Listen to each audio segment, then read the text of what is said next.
are going live on YouTube.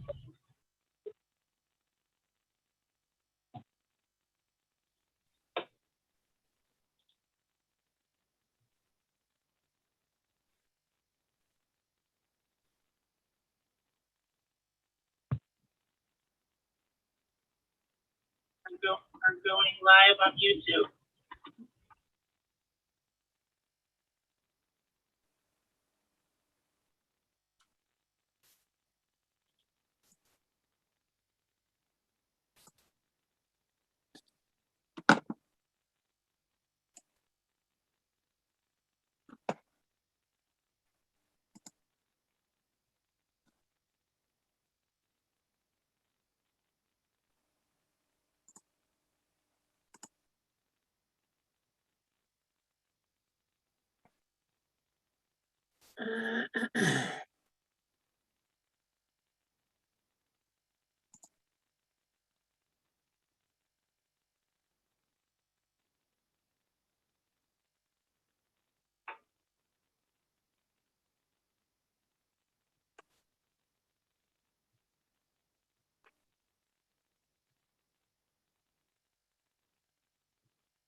Probably just give it another minute or two. It seems like some folks are still dialing in, so want to not get started before people have an opportunity to get in. So we'll just about another minute or so we'll get going.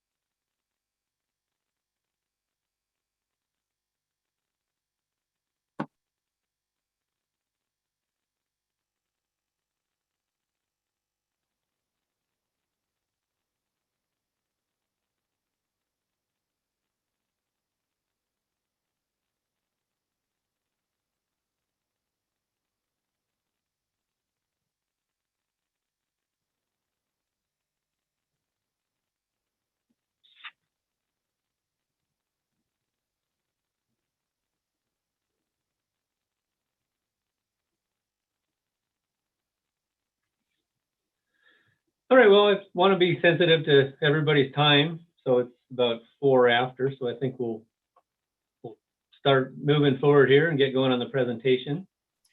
My name is Logan McInnes. I'm an engineer for the city of Missoula. And we've got our other speakers are listed here, and they'll each give themselves a quick introduction. So I just wanted you to have an idea of who's going to be speaking today. A couple folks from the city, a couple from the Forest Service, and then Trout Unlimited and Montana Fish, Wildlife, and Parks. So we thank everybody that have chosen to spend some of their time this evening to hear about what we're wanting to do up in the Rattlesnake, or to provide your feedback to us. So some housekeeping items. I just want folks to know how they can ask questions. So I guess I'm just going to read the slide to you. If you're you want to select to raise hand or lower your hand if you want to ask a question.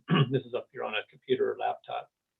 If you're on an iPhone or an Android, you click more and then select raise hand or lower hand. Well, I guess under the computer, you have to select participants and then raise hand or lower hand. And if you're a phone-in participant, there's instructions there for you. *6 to unmute and *6 to mute again. And then if you want to raise your hand, *9, and to lower your hand, *9. So, you can type questions in the chat. Ideally, we're going to wait for the questions to come at the end. Just we want to kind of get through the material. Hopefully, by the time you're done, most of your questions will have been answered. So we'd kind of like to just flow through this if possible. If there's questions in the chat that we can deal with that are maybe a clarification or something, we could try to answer those as we go. But for the most part, we'd prefer to just deal with all the questions at the end. So with that, I'm going to turn it over to Rob Roberts. Hey everyone, Rob Roberts from Trout Unlimited here. I just have 2 maps we're going to start off with just to get everyone oriented to the project location. Map here is of Rattlesnake Creek. You'll see downtown city of Missoula in the bottom left-hand corner. Rattlesnake Creek running up through the main body of the photo there. And then you can see some of the lakes highlighted. We'll zoom into that next, but then look for the green dotted line, which surrounds the Rattlesnake Wilderness area and the upper watershed of Rattlesnake Creek. So just to get everyone started on the same page here. Go ahead, Logan. This shows the lakes in particular that are the subject of today's presentation. These are the 8 lakes in the Rattlesnake Wilderness that have dams on them. There are 10 dams. You'll see those in the with the asterisk on the lakes. We'll make a note. There's 2 lakes that actually have 2 dams, Sanders Lake and Sheridan Lake. They are more or less, a continuation from one dam to another, but they are technically classified as 2. So there's 10 dams on 8 lakes in the Rattlesnake Wilderness. You can see the names of the lakes there, and we'll move on to background and introduction. So we will cover some historical timelines in a moment, but the basic background here is that all of these dams were built in the 1930s, between 1920 and 1930. They were used to augment the city of Missoula's water supply, which was directly from Rattlesnake Creek at that time. The lower Rattlesnake Dam was built in 1904. That impounded water and basically used gravity to push water down into the city of Missoula for residences and commercial activity. It became quickly apparent that the water supply was not enough in the summer based upon stream flow to satisfy the demand. So the Montana Water Company or Power Company at the time went and built those 10 dams to basically store water in the spring and then be able to go up and manually release it in the summer to improve stream flow and the water supply. We fast forward about almost 100 years and the city of Missoula acquires the former Mountain Water Company. They acquired all of the infrastructure downtown, including pumps and reservoirs, main lines, etc. But they also acquired all this antiquated infrastructure on Rattlesnake Creek. Last year, after a 3-year process, we removed the lower Rattlesnake Dam which was the main transmission facility. That project is now complete. So this is basically a continuation of that process, now starting to look at some of the aging infrastructure in the Rattlesnake Wilderness that is now a publicly owned asset. Since those dams are located on the Lowland National Forest, the U.S. Forest Service has monitoring and maintenance obligations that the city must meet for special use permits for those dams. And we'll talk about some of those maintenance obligations later. And of note, the city also acquired the storage water rights that came with those dams. And those are a potentially valuable asset, which we'll talk about more about later in this presentation. And we'll just note, this is basically a continuation of a partnership that developed for the Lower Rattlesnake Dam removal, which was the city of Missoula, Montana Fish, Wildlife and Parks, and Trout Unlimited, which came together to evaluate that site and form the restoration plan.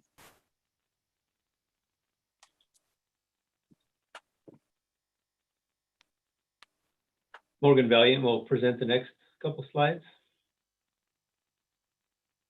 Thank you, Logan. I'm Morgan Valiant. I work for the city of Missoula as well, and have been working with both Logan and Rob and Ladd over at Fish, Wildlife and Parks on the lower intake dam. And Rob was correct. I mean, there was quite a collaboration that came together. I'm sure many of you on the call today, either through money or time, or helped us out with that project.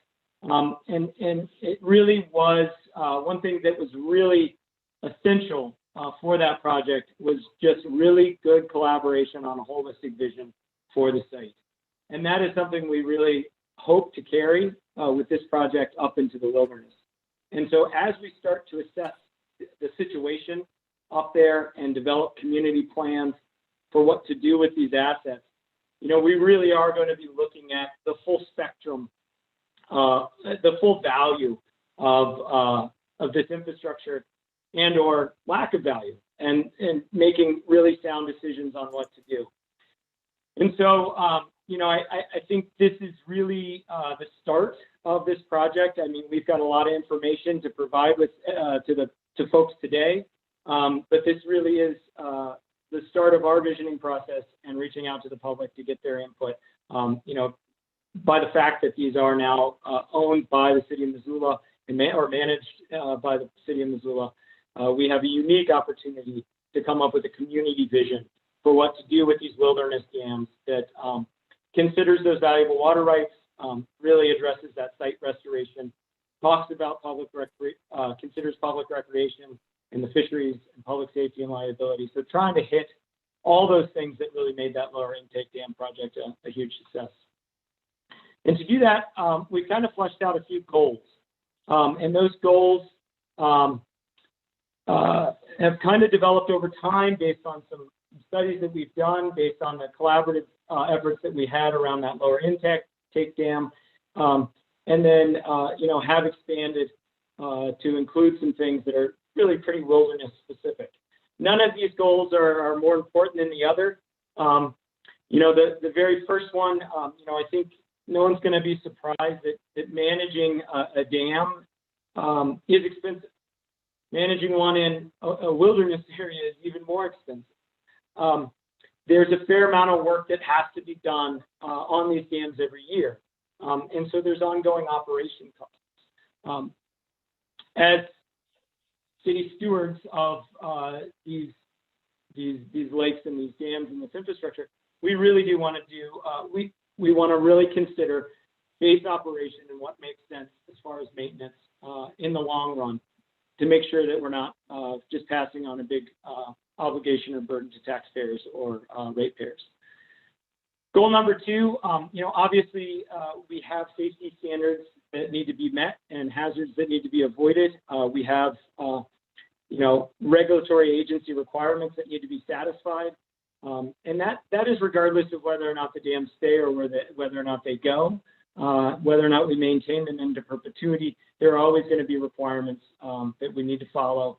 And so that goal is definitely, no matter what our chosen path ends up being, needs to be part of the project. As we consider goal 3, I mean, whether to decommission or rehabilitate, we really want to look at this maximum public and environmental benefit cost. And so we're not just thinking about operation costs or value of the water rights. We're also thinking about habitat value for climate resiliency, value to the fisheries, value to recreationists, value to the wilderness area. And so really taking that holistic view of this project and as we chart our path forward. Of course, you know, these are located in a wilderness area. These dams predate the Wilderness Act, and we'll learn more about this in subsequent slides by, 80 years. And right now, the work that we do up there, although we do have the ability to go and use motorized equipment to do this work, trying to be very cognizant of the wilderness character while we develop our plans to both maintain what's there and then also to either decide what to do long-term, whether it's decommission or rehabilitate dams. Goal 5, we do have very important water rights up there. They are valuable. They're rather old. We'll learn more about water rights in subsequent slides. We need to decide as a community whether or not to maintain those, whether or not they can be modified. The last thing we really want to do is just lose them out of non-use or abandonment. And so we want to move forward thoughtfully as we consider what to do with these and whether or not they're maintained as is or they're modified to some other use.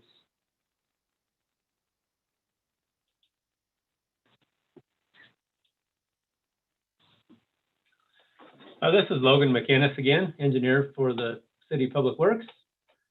To talk a little bit more here about the history of the wilderness lakes and the dams and the water system in general.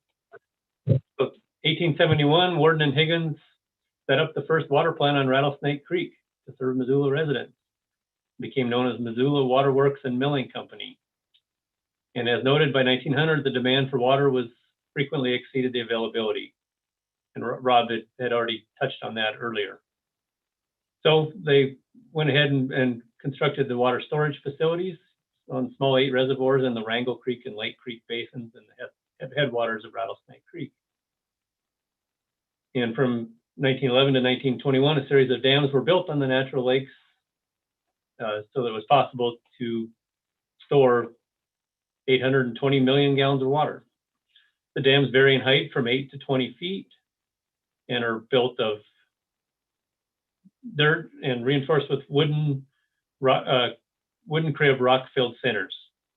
So kind of like that previous picture I just sent, it's sort of a, use logs to build kind of a frame and then you fill it up with rock, and that kind of was what formed the core of the dams. And, each spring snowmelt was captured in the reservoirs, and, the dams were opened later in the summer to augment stream flow. Even back in 1935, the creek didn't have enough water for the city. That's when wells started to be drilled. So, the Rattlesnake Creek has long been inadequate to meet the water supply needs of Missoula. So in 1980, much of the land in the headwaters of the creek was designated as the Rattlesnake Wilderness and National Recreation Area. And not long after, the Rattlesnake Creek ceased being used as a water supply due to the Giardia outbreak in 1983. And it's subsequent to that, all water used in Missoula has been taken out of groundwater wells throughout the valley. The water was not a filtered water supply. I mean, there was a chlorination system, but that failed, and that's when the Giardia was able to get into the system. So the city of Missoula acquired the 10 dams on the 8 lakes in the Rattlesnake Wilderness area during the 2017 acquisition of the Mountain Water Company. A little history slide here. This is an article we just found in our files the other day. It's a 1952 article from the Missoulian, and it was bragging about how our water supply topped all other cities in Montana. Some interesting photographs of the airplane you can see is dropping a pipe. They were replacing one of the outlet pipes in the dams, and that's how they got the pipe there, was by dropping a pipe with a parachute on it. And, you know, picture of the guy up there in the, obviously before the ice had melted off the dams, was up there to open up one of the valves. So interesting article and a lot of history up there in the Rattlesnake. An overview. So Rob had shown you a map, you know, telling you where all the lakes were located. So the lakes are all listed here, or the dams are all listed here, I should say. As Rob noted, 2 of the lakes have 2 dams. And we had also noted earlier that some of these are on easements that are owned by Missoula Water, and then the other, and about half of them are on just allowed by special use permit from the Forest Service. So the maintenance has been the same for the easement and the permit dams. There's some more, you know, reporting requirements with the Forest Service for the special use permit dams. Next column over, the storage volume, you know, the total volume is about 2,600 acre feet. And I know those are kind of hard numbers to imagine what that looks like. So on a typical year, the city of Missoula, you know, we produce about 30,000 acre feet from wells. So the quantity available in the lakes is, you know, less than 10% of what the community uses on a typical year. And then the drainage for each lake is listed here. Some are on Lake Creek drainage and some are on the Wrangell Creek drainage. A little bit more information about the water rights here. So the rights include 8 statements of claim to store water in the headwater lakes. And one real benefit of these water rights is they have a year-round period of use. So, you know, a lot of the water rights around, if you have to acquire new rights to, say, mitigate for a new well, you know, a lot of them are ag rights, and those are only available during the irrigating season. So that one benefit of these water rights is that they can be used year-round. Now, in addition to these storage water rights that are available at the lakes, we also have in-stream flow rights in Rattlesnake Creek up to 56 cubic feet per second, which is a ton of water, and it's more than is typically present in Rattlesnake Creek. But these are separate from the storage rights, and they've already been protected by adding a group of wells as points of diversion. So quite a few years ago, Mountain Water worked with the DNRC and made that change. And so legally, some of the large wells we have are pumping Rattlesnake Creek water at various times of the year. So those have been pretty well protected from abandonment. So the table down below talks a little bit more about the volumes, flows, and priority dates. So, you know, the dates are all either 1919 or 1923. So it makes them pretty old rights.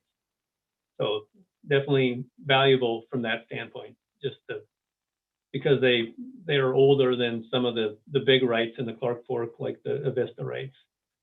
So these are more senior to those. So each of the lakes has a claimed flow rate and a claimed volume. And so the 2 big ones, I'll point out, Big Lake, the claimed flow rate is 5.22 cubic feet per second. And Sanders Lake is 7.54 cubic feet per second. So to help put that in perspective, Rattlesnake Creek, you know, at the lowest can get down, as I understand it, to around 5 or 10 CFS.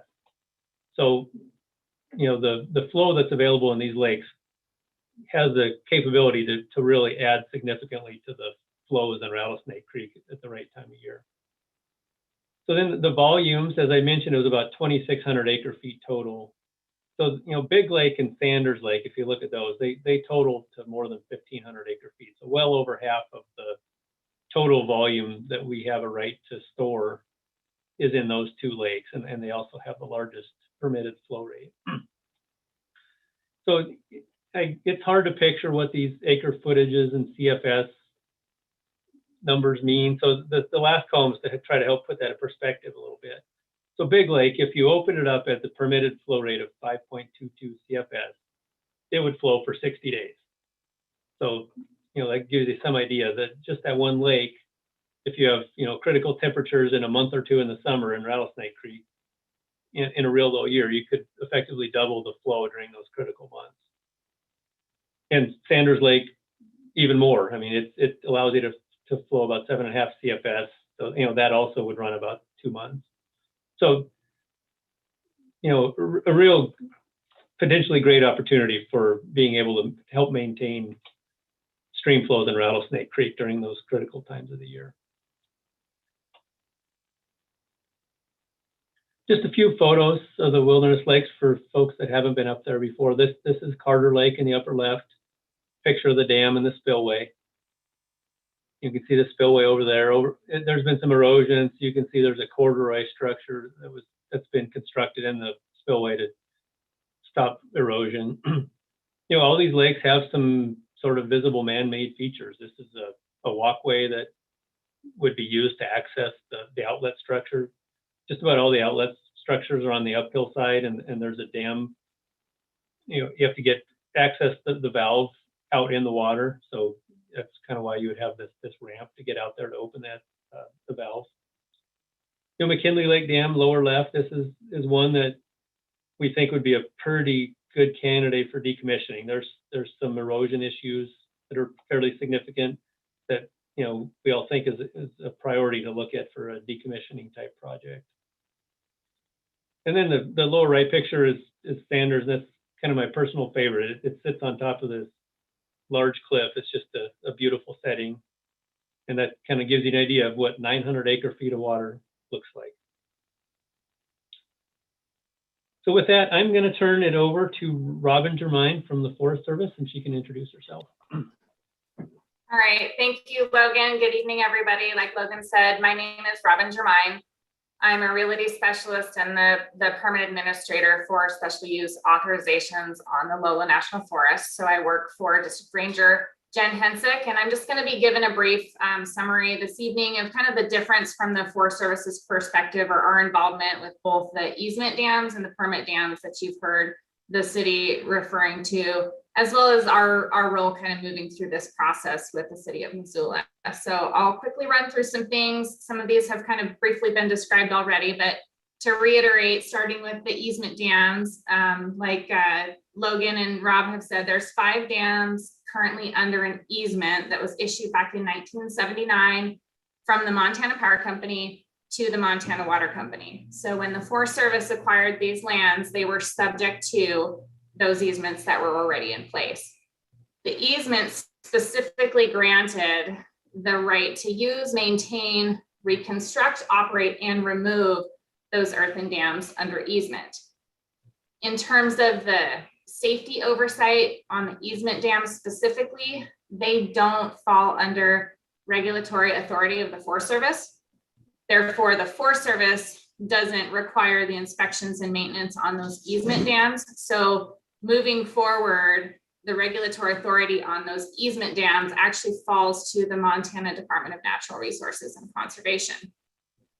Although the Forest Service doesn't have jurisdiction or regulation on the easement dams themselves, we're certainly interested and have authority on the lands surrounding the dams. So we certainly reserve the right to be kept aware of the status of those easement dams, because obviously potential deficiencies to those dams could pose risk to downstream Forest Service resources. So I do want to point that out. Also in the easement, and I think it was Logan or Rob that hit on it, they have a right of access under that easement. So even though there is a right of access for maintenance and on operations, it still is also subject to reasonable regulation by the Forest Service. And these are in wilderness. So there's definitely a lot of coordination that takes place between the city and the Forest Service when they're looking to gain maintenance and to do, or gain access and to do maintenance on those dams.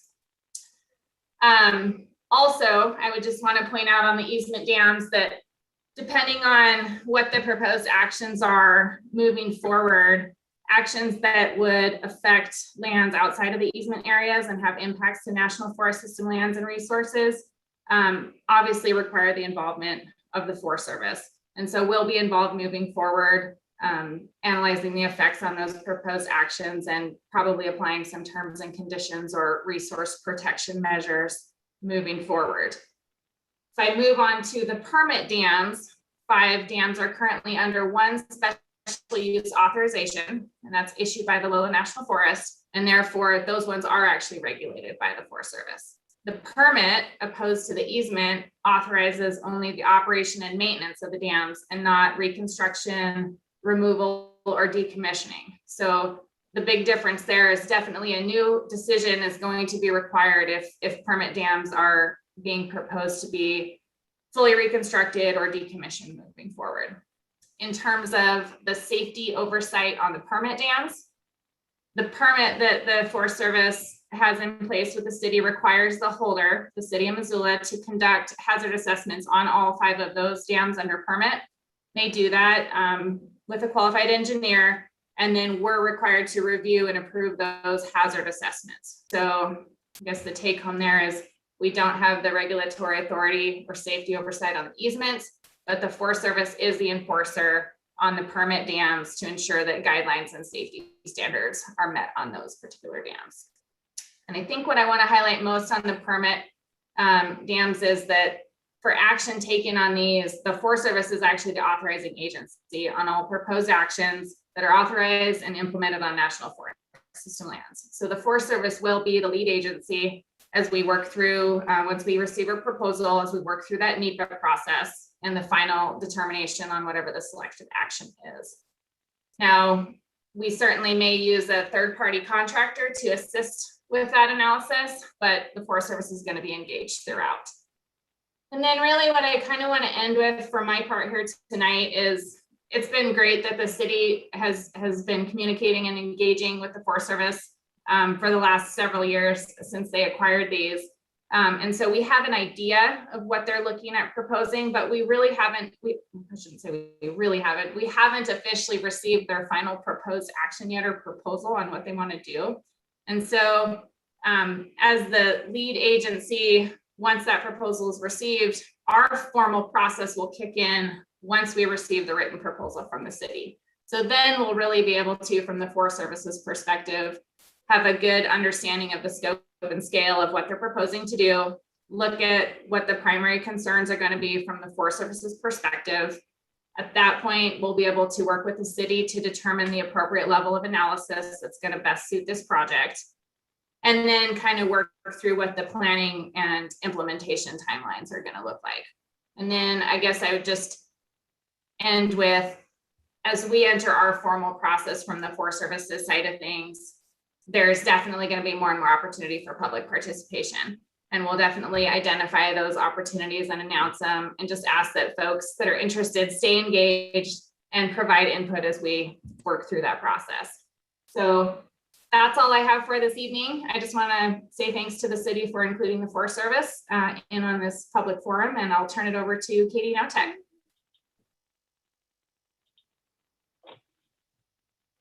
Hi, my name is Katie Notek, and I also work for the Forest Service on the Missoula Ranger District of the Lolo National Forest.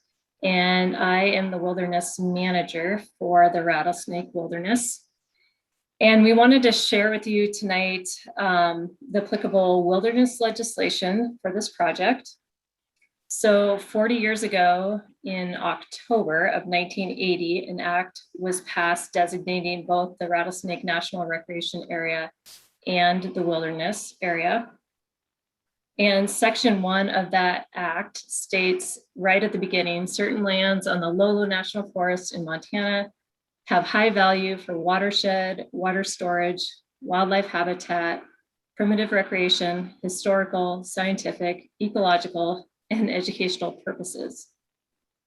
And the reason why I wanted to mention that is that the importance of the Rattlesnake watershed and water storage was recognized in this enabling legislation. In addition, section 4 of the act addresses a special provision related to water rights. It states, nothing in this act shall be construed to permit the secretary, in this case, the Secretary of Agriculture, to affect or diminish any water right which is vested under either state or federal law at the time of enactment of this act, nor the rights of the owner of such water right to customary and usual access, including necessary motorized use over and along existing roads and trails to any facilities used in connection therewith, and the right to operate and maintain facilities. So this language is definitely unique to the Rattlesnake Wilderness and its designation. Next slide.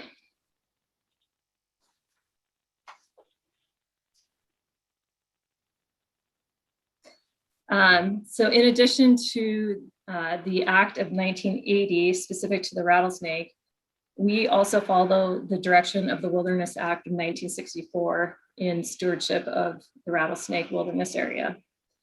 And the Wilderness Act speaks to our agency or Forest Service responsibility to preserve wilderness character. In Section 4B of the Act, it states each agency administering any area designated as wilderness shall be responsible for preserving the wilderness character of the area and shall so administer such area for such other purposes for which it may have been established. So we're trying to both maintain and preserve wilderness character as well as those unique features of the area that were mentioned in the enabling legislation, like I said on the previous slide. And the Wilderness Act defines, in the definition of wilderness in the Wilderness Act, it speaks to these 5 different qualities of wilderness character, which includes untrammeled, natural, undeveloped, opportunities for primitive and unconfined recreation, and other features of value, one of which is the historical value, which you also heard that term in the enabling legislation. And that will definitely come into play for this project. As you've heard, these dams are close to or a little bit over 100 years old. And the last thing I wanted to say that in addition to these 2 pieces of legislation, the Lolo National Forest Plan also provides additional management direction for the rattlesnake area, including the limits of acceptable change-based management direction, which was published in 1992. And this is a picture of Warden Lake. It's very beautiful. So I just wanted to share that as well. So I'll turn it back to Morgan. Thanks, Katie. So real quick, I just wanted to touch on some of the activities that the city has been participating in, some of the maintenance activities that we've been working on, and give a little snapshot of past activities that have also occurred on site. Missoula water crews do access these lakes annually.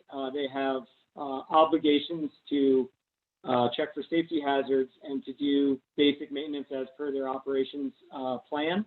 A lot of that entails, really right when the snow is about to melt, getting up there and doing visual inspections from a helicopter to develop a plan of work. Coordinating that plan of work then with the Forest Service to figure out access and how access is going to occur. These dams do require annual maintenance.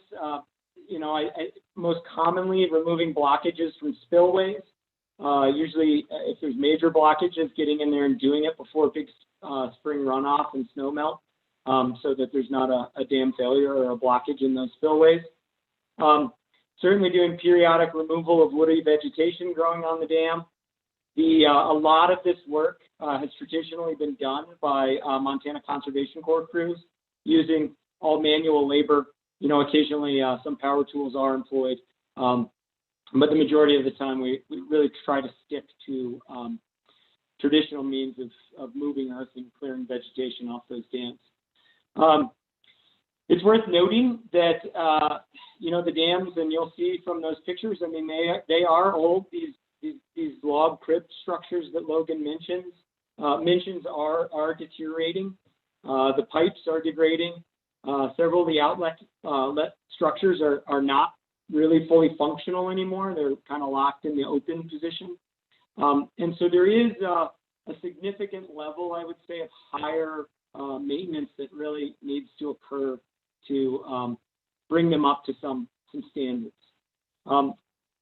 And again, all of this work in the wilderness is very expensive. I think, whether it's helicopter time, or numerous hours driving up to the site and then hiking. I mean, it's 20 plus miles on the dirt road and then several miles on foot if you choose to drive it versus a 45-minute helicopter ride, but at a lot more cost per hour. You want to hit the next slide, Logan? Some other obligations that might not be incredibly evident right off the bat, and this comes from the special use permit that we have with the Forest Service, is the requirement to maintain those access roads and trails to get up there. And so the city does have obligation not just to maintain the structures at the lakes, but also the access to get to those structures. In addition to that, we are also responsible for preventing and controlling noxious weeds and exotic plants of concern in those areas. Going back to the roads and trails, prior to the city acquiring Mountain Water, the Mountain Water Company did replace, and I don't know if it was a full replacement on Franklin Bridge, but they did actually replace 2 bridges up in the close to wilderness boundary and then in the wilderness to allow for access. And then really over the last few years with city acquisition, very early on in city acquisition, we started to pull together resources from other departments to look at these lakes in particular, but also the lower intake dam that we just removed, and started to pull on expertise from other departments. And the city's conservation lands management staff have been actively engaged with help from also the Missoula County Weed District in developing and implementing invasive species management plans with funding from Missoula Water. And so we've done a lot of mapping. We've done some treatments from spot spraying to hand pulling, and then have worked closely with the Forest Service again to get those plans approved, and then also to really, what we've seen is over time a lot more dovetailing and syncing of our efforts so that we're getting more comprehensive management in the area that, invasive species management in an area that's pretty hard to access. The other things we've already also started collaborating on is trail clearing. U.S. Forest Service staff does have wilderness rangers, and they do a fair amount of opening of trails. Sometimes city employees are some of the first people that are up in these locations, and so even just providing that information sharing, and then also doing clearing to keep these trails open for all users. There's a lot of trees up there, and they fall down quite a bit. That said, I think it is worth noting that the existing roads and trails to these areas are deteriorating, and at some point they will require repair if we continue to need them. And so that's another big consideration as we look forward long term on what the ultimate plan is for these lakes in the wilderness area.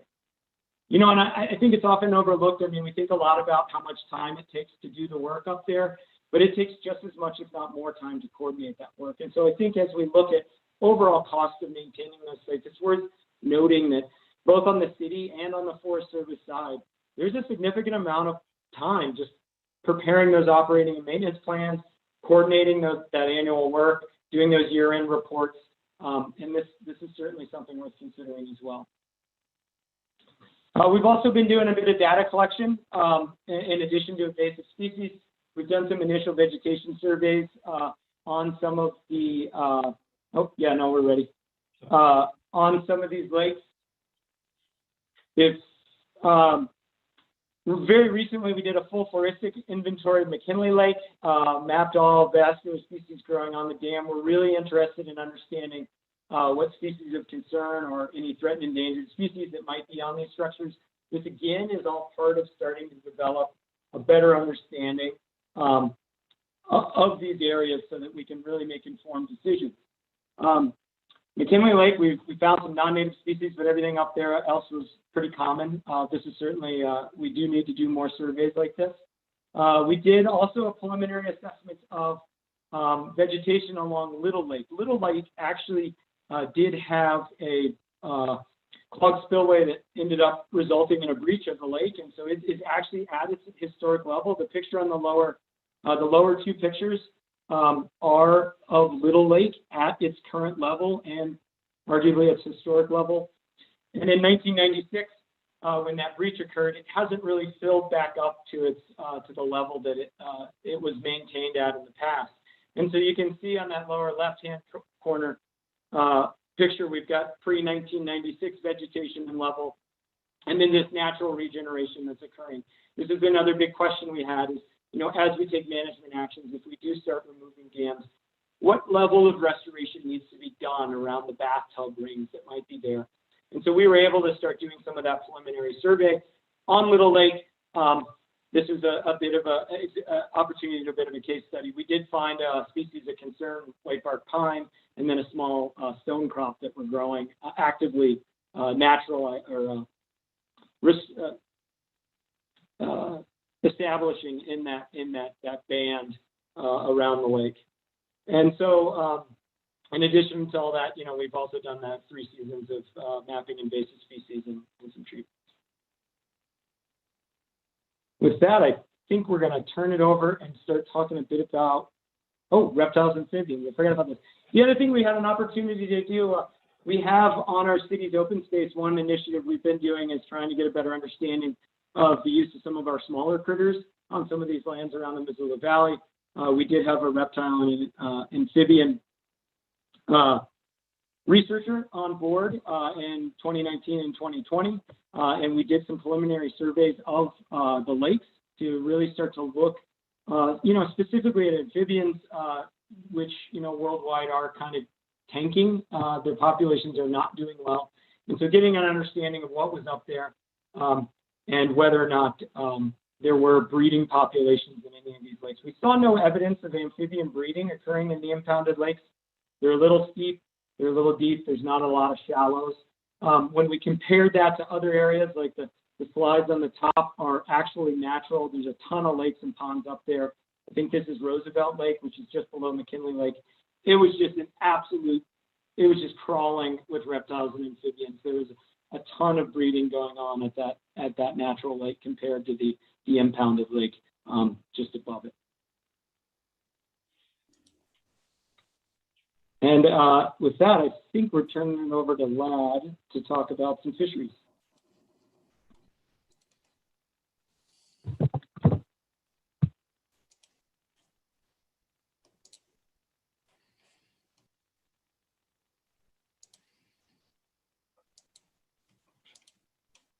Oops. Okay, thanks everyone.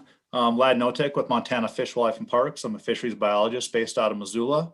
And I'm going to be covering the fisheries and aquatic context for the lakes and for this project. Hopefully provide some relevant details and highlight some opportunities that are associated with the project. Basically, I'm going to give you a short 5-minute picture show here to wind it up, and then we're going to get to some questions. As was mentioned, there's a lot of mountain lakes up there in the Rattlesnake.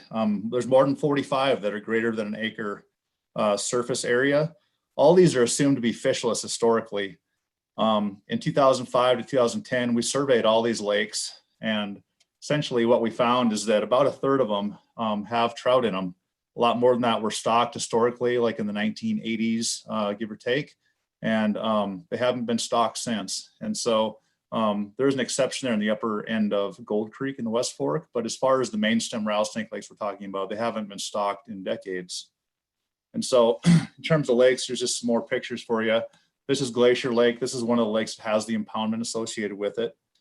But actually most of the lakes up there are similar to Rattlesnake Lake number 23, creatively named. Most of these are just small wetlands and small bodies of water that are 1 to 5 acres in size. And when we talk about fish species in the rattlesnake, there are 3 species of trout up in the lakes. There's West Slope cutthroat trout, which is the native trout, one of the native trout species in the rattlesnake drainage. Also Yellowstone cutthroat trout and rainbow trout, which were introduced. And the distribution, there are several lakes of rainbow trout. There's one that I can know of, and on this map it reflects that Little Lake has Yellowstone cutthroat trout. The rest have West Slope cutthroat trout in them. Also wanted to mention too, on that previous slide, we also did amphibian surveys associated with the lake surveys, and it was good. The information Morgan presented was good confirmation. It was really consistent with what we found in those lakes. As far as lake fisheries goes, because of the how remote the lakes are, and because, I mean, the fisheries quality really isn't as good as some of the other mountain lakes around Missoula. Most of these lakes have less than 50 angler days a year of use on them, some up to 250, but a lot of it depends on the quality and the access. Moving downstream into the rattlesnake itself, species composition really changes from top to bottom. So the top portion of the drainage has the native trout species, bull trout and west slope cutthroat trout. As you move downstream, you get into more sculpin. And so we go on the upper end. I'm talking about this upper portion here has native species, and the red line represents a natural falls, a series of cascades that we believe is a complete barrier. This is the East Fork coming in here. And as we move downstream towards the mouth and into Missoula, we have more non-native species. And these would be things like brook trout, brown trout, rainbow trout, all introduced. As you get towards the mouth, you run into more mountain whitefish, sculpin, long-nosed dace, and other species like that. And so a lot of that species composition is driven by differences in temperature along the length of the stream. And we looked at this with a series of temperature recorders from top to bottom, and also at the outlets of the lakes, and really tried to characterize the whole drainage. And so the areas in red represent warm, moving to cool and colder sections. Obviously, just naturally, just because of the lake outlet situation, there's warmer water coming into the upper Rattlesnake Creek. And as you get down to that lower section, it's really cooled off by the water from the East Fork. And so not surprisingly, for the migrant bull trout out of the river, most of them occupy this reach here. There's also resident fish in the upper end, bull trout, as I mentioned, but as you go downstream, it just becomes warmer and the species composition changes for the fish. And so getting down to how this applies to the management of the dams and the headwater lakes. Again, these are just the same 8 lakes that were mentioned previously, the ones that have the impoundments on them. And those impoundments could be used to alter potentially the temperature regime and make it more favorable for cold water species, and also supplement flows, as was mentioned previously. And so the interesting thing to note here is that the 2 biggest lakes, Sanders Lake and Big Lake that Logan mentioned, have more storage than the rest of them combined. And so those are really the best opportunities in that respect. Those 2 lakes just highlighted, and here's what they look like on the ground. Here's the outlet of Big Lake, and here's the outlet and the intake structure on Sanders. And again, the 2 opportunities there are potentially to increase base flows in the stream and also to cool off the stream through temperature moderation. That's all I had.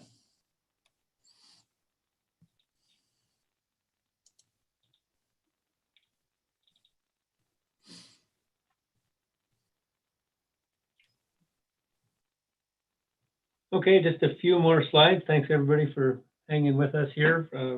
Rob Roberts is gonna finish us off here. Yeah, so like Ladd said, there's been several data collection efforts in Rattlesnake Creek ongoing. I just want to highlight some of the more recent activity. Ladd showed some of the results of the stream temperature monitoring that's been going on longitudinally over Rattlesnake Creek. We have more than 12 thermograph locations from the lakes to downtown that allowed him to put that data set together. We have a permanent stream flow gauge that was installed by DNRC a couple of years ago in Greeno Park. And we also have temporary stream flow monitoring sites throughout the watershed that allow us to compare different reaches of Rattlesnake Creek to see how the stream flow differs, not only by reach, but by month throughout the year. Previously, FWP has completed lake bathymetry maps, which basically means they have depth contours for each of the larger lakes that are in question here. That's really helpful when it comes to looking at depth, temperature at depth, as well as potential restoration opportunities if we're talking about lowering lakes to a certain level when we're decommissioning, and how that fits into the topography of the surrounding area. And then, the one thing we did do in 2019, we were able to go to Big Lake on August 2nd and actually release the stored water from Big Lake. Big Lake not only has, I think, the 2nd largest storage water right out of the 8 lakes, but it also has one of the only outlet infrastructures that actually open and close at this point. Most of them are deteriorated to the point where we can't even find them, or they're rusted shut. So we released basically the full pull on August 2nd and monitored the effect that that had on Rattlesnake, both stream temperature wise and stream flow for about the next 6 weeks. We're not going to go into that data set today because we don't really have time to delve into that depth, but there is a report available on that, and that'll be one of the things we'll be evaluating, sort of looking at more in the future, what that tells us and what opportunities that might bring about. Go ahead, Logan.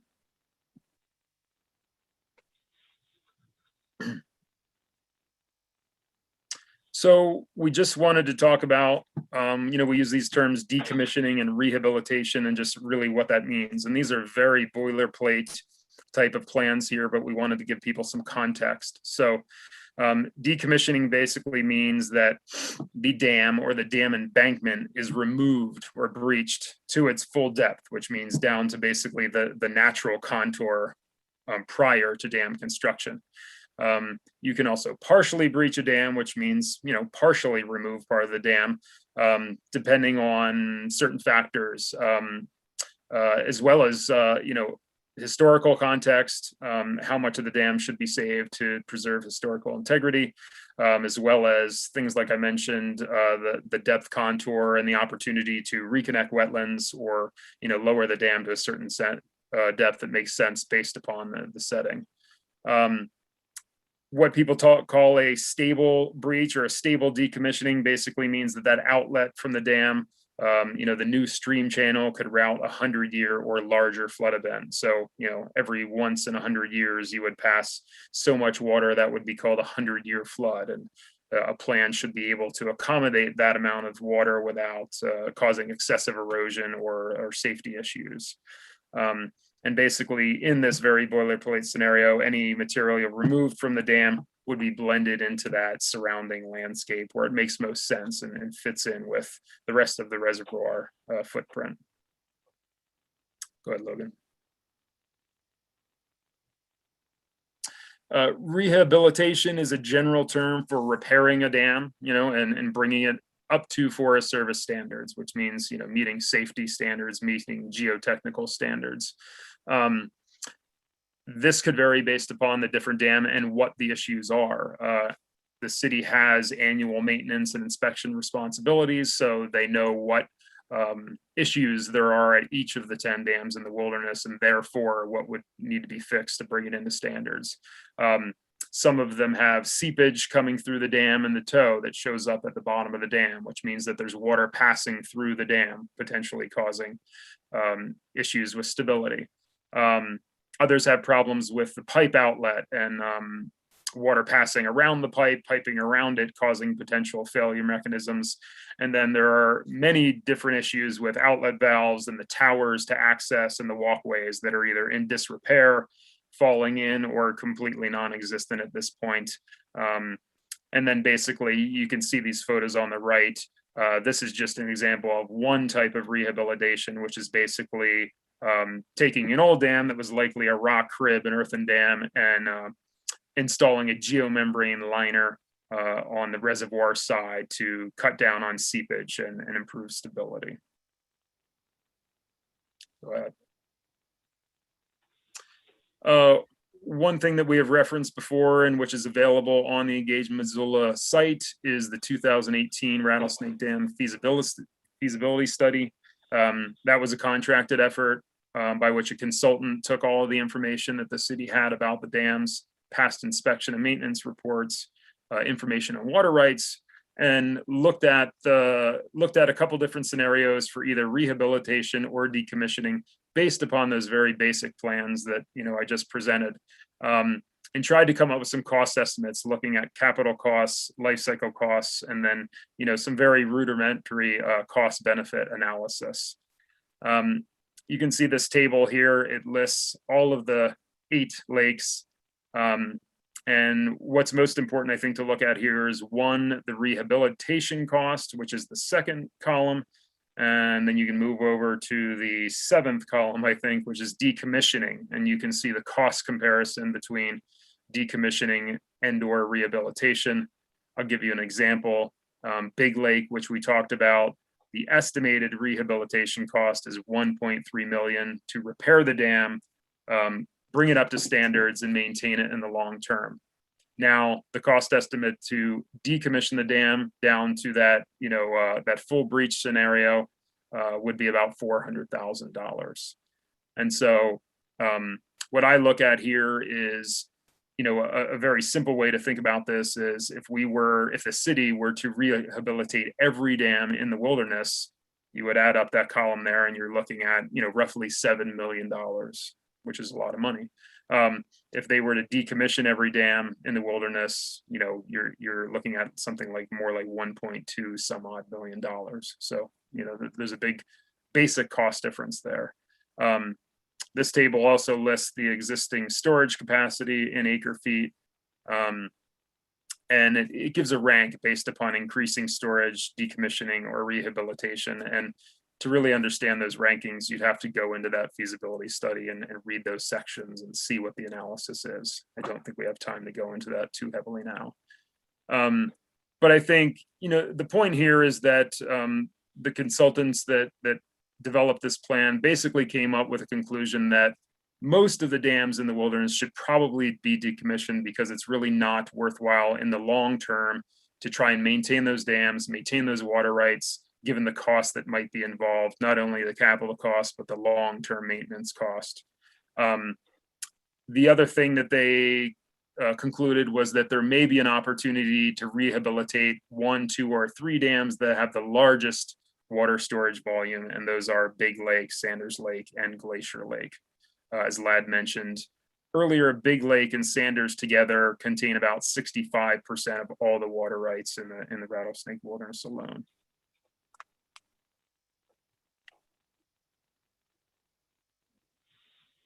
So we're just about at an hour here, which is, I think, what we were trying to stick to, and we're right on our last couple slides. So just quickly to talk about next steps and our timelines for this project. Right now we are just starting our first initial public outreach for the wilderness dams, spring 2021, and those efforts will continue, through the summer and into the future. One thing we are looking at right now is developing a potential pilot project for a dam decommissioning in the wilderness. The idea here is to pick one dam that could potentially be low-hanging fruit, somewhere where there's a maintenance issue or a known problem, one of the smaller dams, and develop a project that takes us through analysis, engineering and design, the NEPA process, the wilderness analysis, and once we implement, it helps us take a look back at our planning process, our cost estimation, and really develop a bunch of lessons learned and see what we learned in the process, not only on the technical side, but what we learned on the public outreach side and how that went through the public planning process and through implementation. And I think that we could potentially learn a lot by doing that.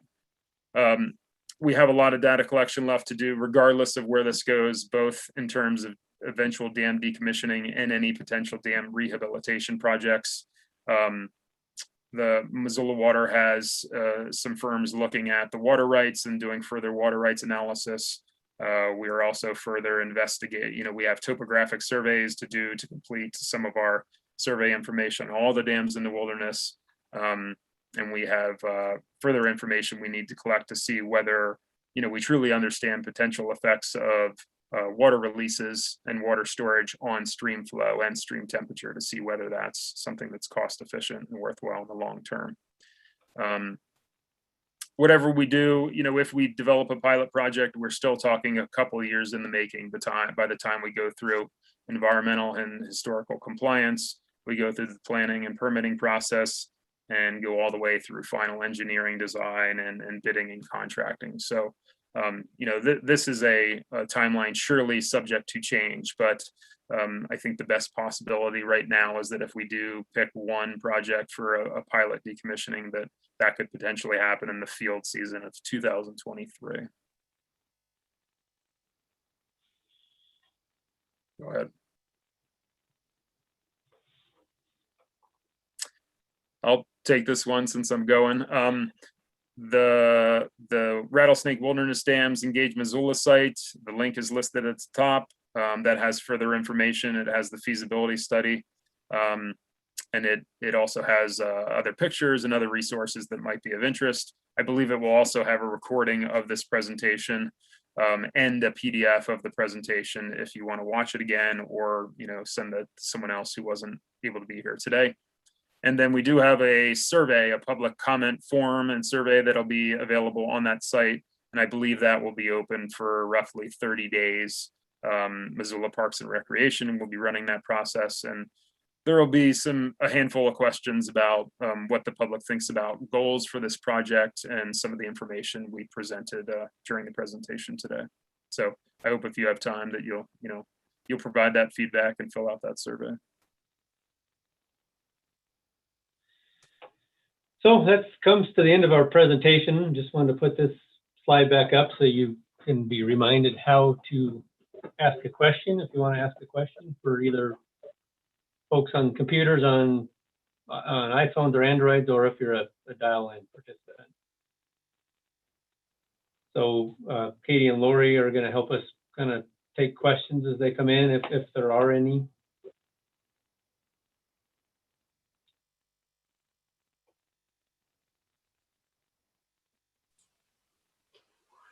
Looks like, Logan, we might have a couple quick ones in the chat in the question and answer box. Okay, let's see. I can read those unless, Katie says anybody's calling in. So I'll start here and interrupt me if anybody needs to. So the first question I see in the chat: why was Trout Unlimited chosen as a partner for this project? That goes back a while. The city's got limited expertise, bandwidth, and money to take these projects on. And we were approached by Rob and the folks at TU, with interest about the intake dam project that was completed last year.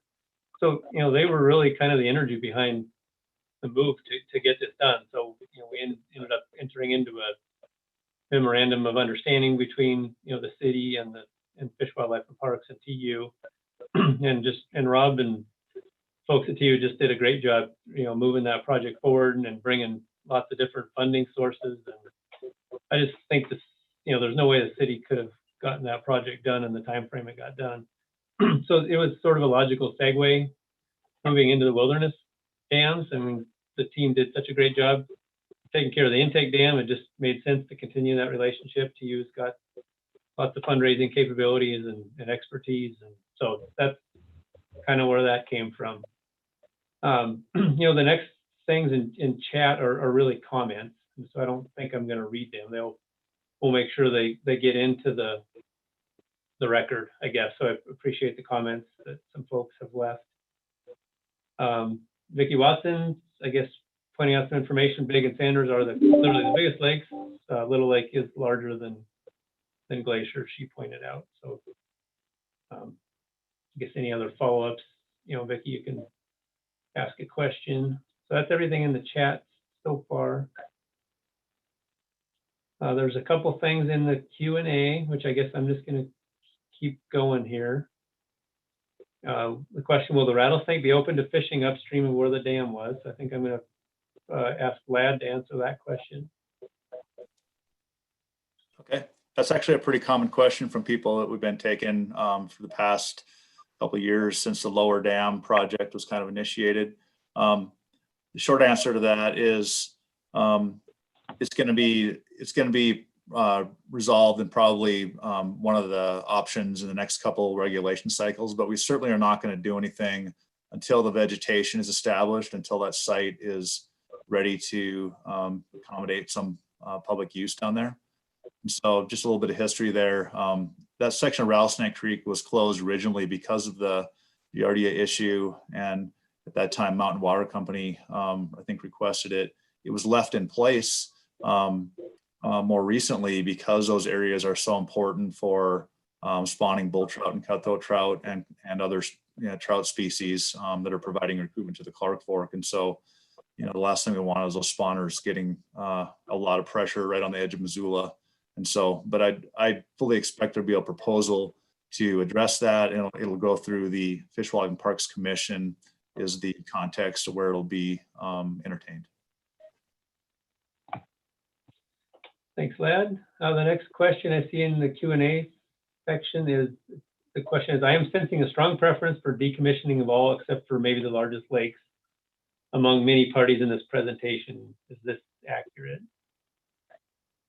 I guess I can speak for myself for, the time I've been here at the city and with Mountain Water. Yeah, I think that makes sense. I mean, having the large lakes there to, help augment stream flows in the summer seems like a really sensible use of the resources. We know once the dams are gone, we would never get them permitted again.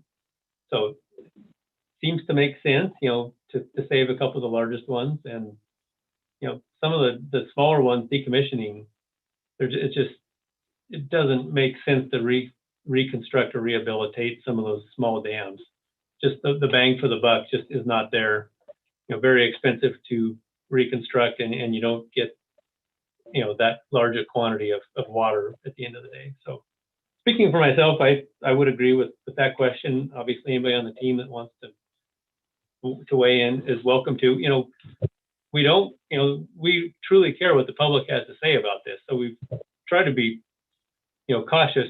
We don't want to say this is what we're going to do. It is what we want to do. We really want to hear from the public of what the public values about these projects. So I think we're honestly really trying to keep an open mind about what to do with these dams. So this is an important part of that process. Anybody else want to weigh in?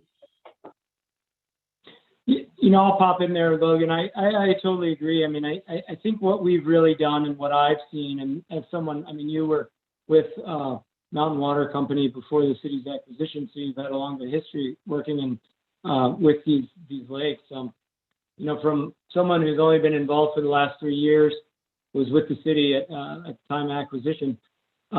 It seems like really in the last 3 years, we have really been focused on just developing options and understanding the systems and what we have. And I think where we're at now is it's the first time I've seen all of this information together where we actually have started to get enough stuff together to start making informed decisions. And so, like Rob mentioned in his previous slide, I think it's worth noting that no matter what we do here, this is quite likely a decadal process. It's going to take some time.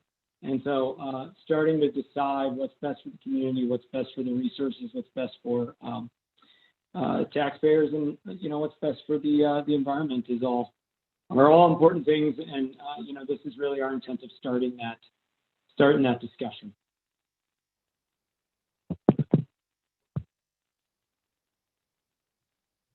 Looks like we might have a couple of hands up too, Logan. I don't know if who was first, if we've got those hands up, or maybe actual phones, or someone wants to talk. The first one we have is Vic Watson. And I see. Go ahead. Sorry. Yeah, I put it into the questions too. Okay. I said it certainly makes ecological and financial sense to remove all the dams except the two biggest, but I wasn't sure how it affected water rights to do that. Sure, I can address that question. So, as one of the speakers mentioned, we are working.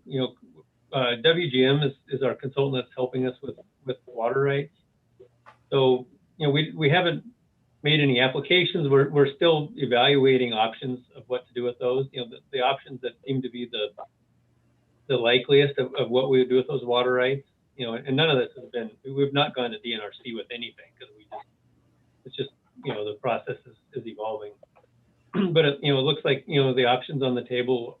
One would be to convert the water rights to mitigation rights that we could put at another well that could be drilled in the valley. Another option would be to convert them to in-stream flow rights.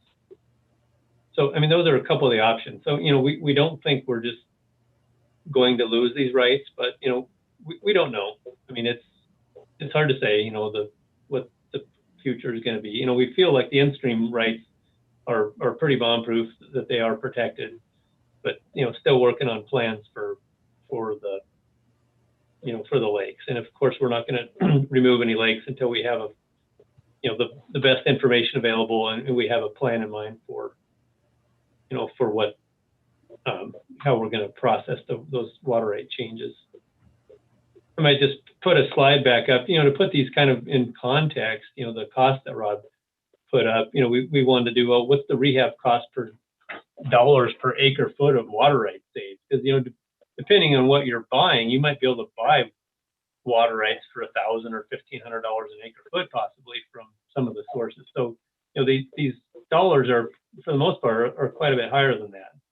But, these rights aren't, these are very senior rights, and their location makes them especially valuable for, the resources that we're talking about. So it's, this is just to kind of put them in context, or put the costs in context with what, the potential value of water rights could be. Any other hands up? I don't know where to see the hands up, unfortunately. We've got one more, Andrew Gorder.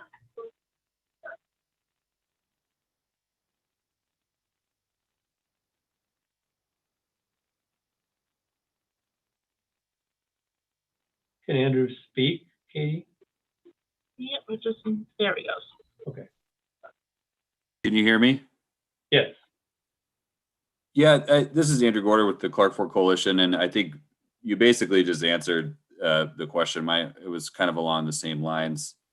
Certainly appreciate all of the work that you guys have put into this, the collective group of folks, and the information tonight was awesome. But I was just kind of curious about, on the cost benefit analysis side, if the city has considered, or if they're going to consider, the lost value of the water rights themselves, the storage water rights that would be lost if some of these are decommissioned. And yeah, certainly not advocating against decommissioning too, especially for some of the lakes that don't actually store any water anymore. But you kind of already answered this already, but yeah, just gonna see if that had entered into the equation, and what those rights are valued at, and what that would look like if it were lost. So. Yeah, we're still, hopeful based on what our consultants are saying that, that we're not going to lose these water rights. But for sure, we don't know for sure, and that would definitely need to be part of the analysis before we make final decisions about any particular dam.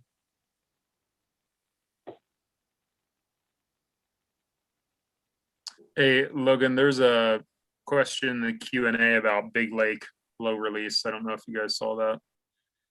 Yeah, so the question is, generally speaking, did the pilot release of Big Lake show significant benefits to the system? And I guess, Rob, you want to start there? Sure. And I'll point out, if anyone is, interested in seeing about this in more depth, we do have a report we can share on that. But generally what we found was that the flow release more or less met our expectations and what we thought might happen on paper in terms of stream flow. The Big Lake water right is about 5 CFS. And when we released water on August 2nd, unfortunately, we had a rain event the next day, which caused some noise in our data analysis.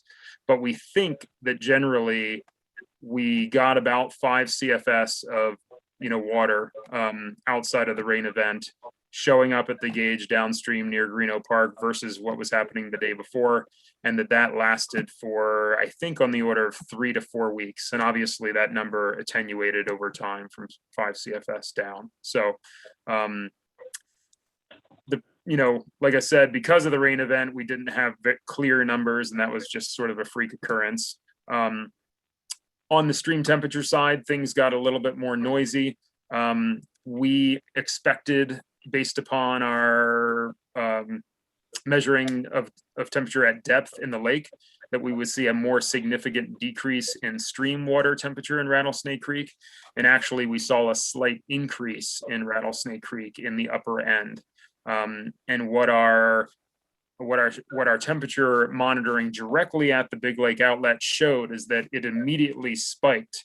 And essentially what we were doing was we were releasing top water from the top of Big Lake instead of bottom water near the outlet of Big Lake. So there was some sort of physical occurrence, you might call we call it a vortex that caused water from the top of the lake to get funneled into the outlet and out through the Big Thief Creek outlet into Rattlesnake Creek, instead of releasing the bottom water, which was at a much lower temperature. So what we're trying to figure out now is that something we would see at every lake if we simply open, the gates fully and let water come out? Or would there be some sort of technical fix if we were to rehabilitate outlet structures by which we could release colder water instead of the very warm water on the top? So that left us with a bit of a mystery.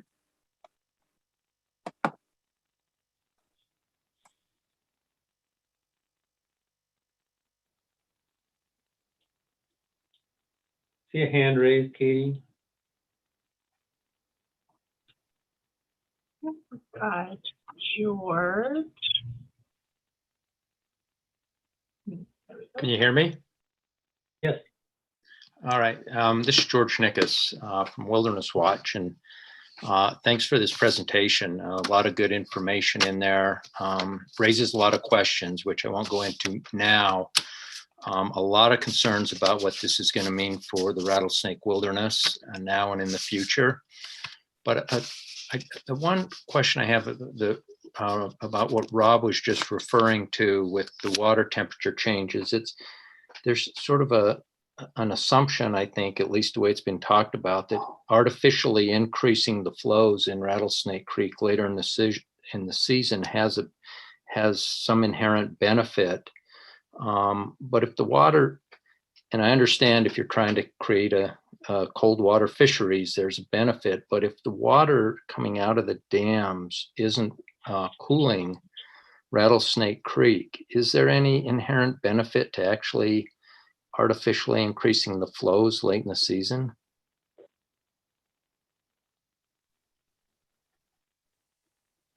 I don't, Rob, you want to start there? Lad may want to weigh in there. Sure. I'll start. I think that, what we know based upon, 20 some odd years of data collection is that Rattlesnake Creek stream flows are diminishing over time, likely due to climate change and drought conditions, and the stream temperature is increasing at the same time. So, what was 30 years ago a very vibrant native fishery for bull trout and cutthroat, as well as other native fish, and even certainly more historically, several hundred years back and into tribal history, was sort of one of the stalwarts of the Clark Fork River fishery. And that is diminishing quickly right now before our eyes. So the opportunity to basically buffer drought and, climate change conditions through potentially using, the water storage at one or two or more dams is, I think, a really interesting prospect from the standpoint of TU and Fish, Wildlife, and Parks in the city. And so, right now it's something we're investigating and trying to determine whether it is cost efficient and whether, like you're basically saying, whether it is basically worthwhile in terms of the overall ecosystem or not, and would it have unintended effects, on other parts of the aquatic ecosystem at the same time. So I think that's very much, I think decommissioning is a fairly straightforward tactic in many cases. Rehabilitation comes with a lot more questions, and I think it's something that, at least I personally think we will take our time with and try and provide some of the answers to the questions you have. Vlad? I think to get to the question he had and the point he raised about the temperature moderation portion of it, I think what we learned in that test was we know from the temperature profiles top to bottom that the lakes are stratified and that those two obviously have the largest volume. The other thing we learned is that the current infrastructure is not adequate to access that colder water. And so it's a question, it's not a question of whether you could provide the colder water or not. It's a question of how long would it last, and would those benefits translate downstream far enough to benefit native species and basically help to buffer that cold water ecosystem.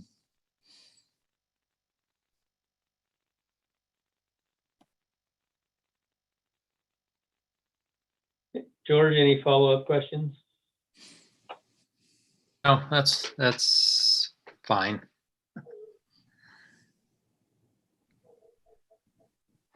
Thank you. I see another question here in the Q&A. Are there any dams not owned by the city? If so, what is happening with them? So no, there's a lot of natural lakes up there, but the only dams up in the Rattlesnake are the ones we're talking about that are owned by the city.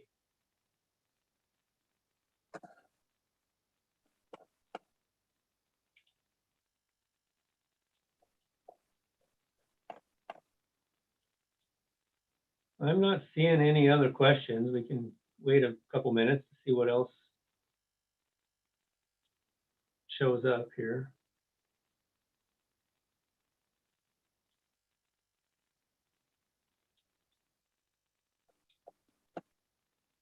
I guess in the meanwhile, I really appreciate everybody participating. We had a lot of interest from the community. Appreciate all of the partners that were a part of the presentation. Appreciate everything the Fish, Wildlife, Parks and TU has done to move the project forward. Greatly appreciate our relationship with the U.S. Forest Service over the years, and they've been very helpful, especially with this presentation. But for many years they've done a great job of keeping the wilderness the way it's supposed to be. So we appreciate that relationship as well. I thought I saw a hand come up, but I don't see if it's up now. No, we do have one more question in the Q&A. And then, Logan, I think it'd be also worthwhile to throw up that last slide again about how people can engage and go on and take the survey. Yep. Yeah, so the question in Q&A is, I would assume any NEPA analysis would include several options, including no action. And the answer to that would be yes. Yeah, and I think it's also worth noting, the NEPA analysis does include pretty robust public comment periods, and so a lot of other options to get out there and gauge interest and get input. Or at least the NEPA process, not so much the analysis.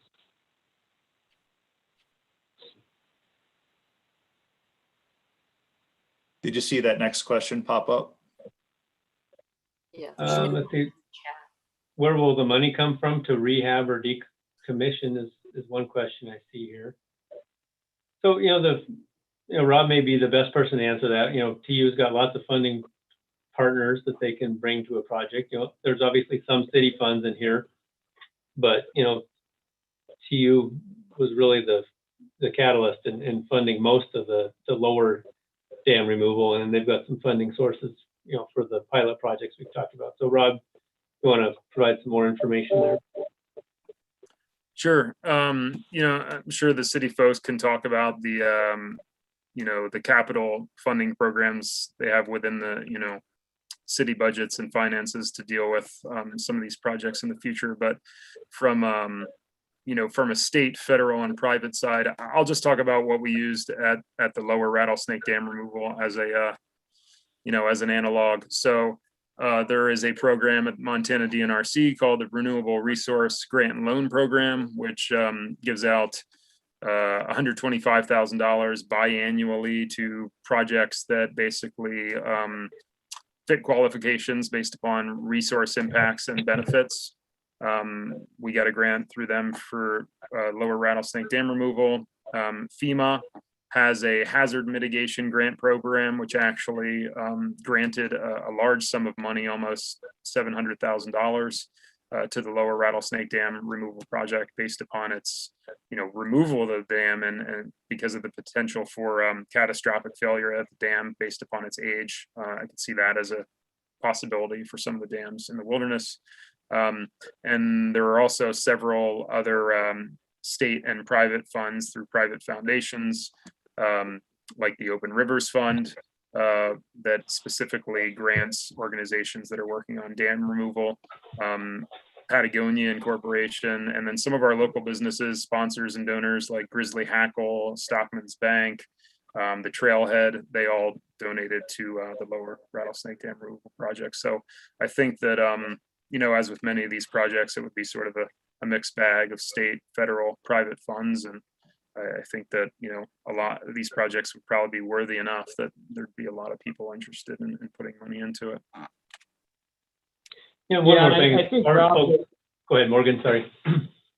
oh, sorry, man. Yeah, I think one thing to add to that, Rob, I mean, I think one thing that was great about how that lower dam project evolved, I think the final price tag on that was around 1.7 or so million dollars. And up to 85% of that was all grants, donations, and other monies. And so the overall amount of money that went in actually from the city was quite small. And so I think that's unique, and trying to repeat that model is definitely possible, and is one of the goals, is trying to leverage those funds as far as they can go. Sorry to interrupt you, Logan. No, you're fine. Yeah, I was just gonna say, we do need to be cautious in terms of, what we ask water utility customers to pay for. I mean, yes, the water utility has maintenance obligations up there, but we can't really ask customers in Missoula Water to, do all the lifting for this, project. If we decide we want to rehab a dam for maintaining stream flows or something, that's not necessarily a direct benefit to the water customers. So that's something we always have to be cautious about, is to make sure that, the water customers aren't unfairly burdened with these kind of costs.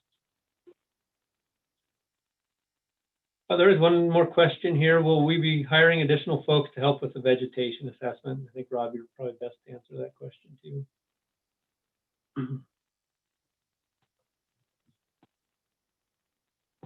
Yeah, I think overall, we have not figured that out. We've been doing a lot of the vegetation assessments in-house. As the project moves forward, we are hiring consultants to do some of that work as well. We are just now really at the point of figuring out, whether or not this pilot project's moving forward, how it's moving forward, and how we would do our data collection. So that's something that we've not fully fleshed out all the pieces yet.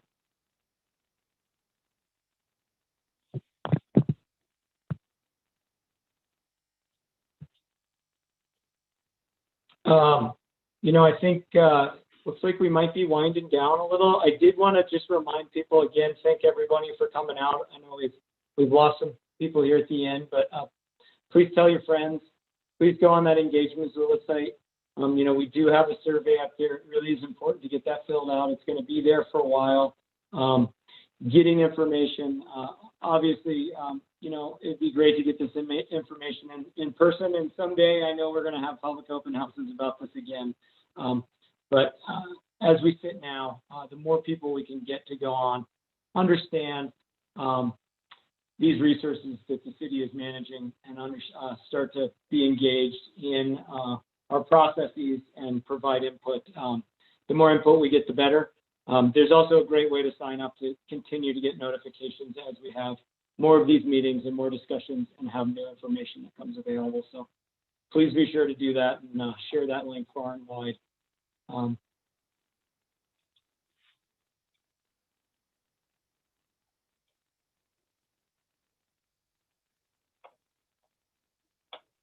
Well, I guess maybe it's time to wrap it up.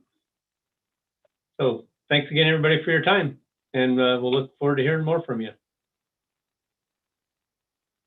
Yeah. Take care, everybody. Thanks so much. Bye.